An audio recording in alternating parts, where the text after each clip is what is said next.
the Metallica fan.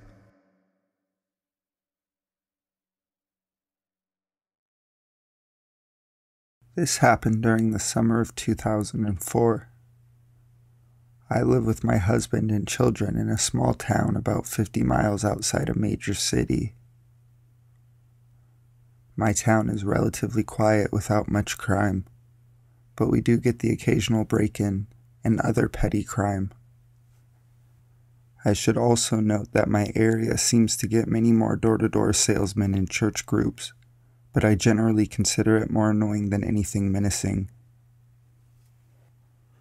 It was around 10 a.m. and I was home alone, cleaning the house and listening to music. Metallica, to be exact. I had my front window open that faces out my front door as we don't have any central air and it was pretty hot that day. Someone knocks on my door and I look through the window to see a girl I would guess in her early 20s, standing there. She has a clipboard and a pen in her hand. I assume she's selling something. I turn off my music and open the door, ready to tell her I'm not interested. She immediately hands me a laminated card with a list of magazines she's selling.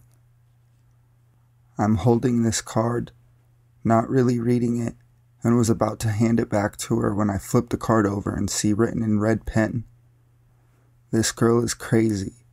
Do not let her in your house."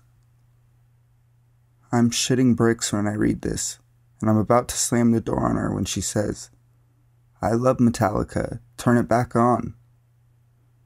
She pushed her way past me and sat on my couch in my living room, which is about 5 feet from my front door. I'm still standing in the doorway of my living room in utter shock. I just stare at her for 5 to 10 seconds before I find my voice. I tell her she needs to leave now. She lit up a cigarette and walks over to my stereo to turn the music back on. By this point, I'm completely freaking out and walk to my kitchen to grab my phone to call the police. She ran out of the door before I could even dial. I live 2 blocks from the police station and they're there in less than 5 minutes.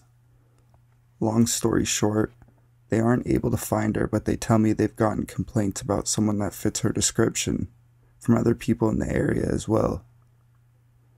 A neighbor down the block told me she came to her door too.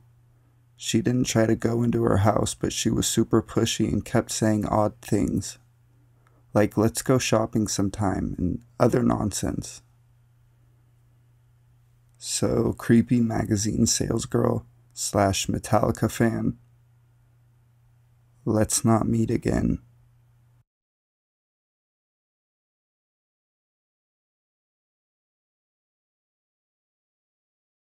'96.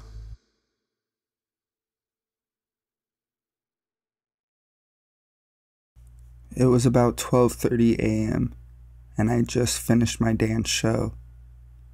I then realized my mom was picking me up from the train station, the other side of town. I was worried as I didn't know my way to the train station from the current theater I was at. I crossed the road and looked around for someone who didn't look either too drunk or too creepy, when I saw a tall mixed-race man smoking a cigarette outside a Burger King. I asked him where the station was, and he told me I should walk straight up the road, and I should see it. So I went on my way. Bear in mind I had a suit bag containing all my costumes, a handbag, and a plastic bag with 6 water bottles in it. I was also wearing a red top that said 96 on the back, as it was my finale clothes, and I was simply too lazy to get back dressed. I walked a little further up the road when I saw the same man outside some Irish bars. "Would you like to come to Warrington with me?" he asked. Now, I'm only 15 and quite socially awkward, so I just stared at him, expecting him to tell me he was joking. Instead, he grabbed my top and started touching my back and stroking me. He whispered in a nursery rhyme-like tone, 96, and again, 96, and again, 96. I managed to escape his grasp, but for some stupid reason I did not run, in fear he would run too, and I'm not that fast. I got up to the top of the road when I approached 4 girls on a hen night and asked them again if they knew where the station was, because I still clearly couldn't see it, and they told me to go up the alleyway and turn left. The only thing was, this alley was shady and full of weird corner shops that sell pot or some shit.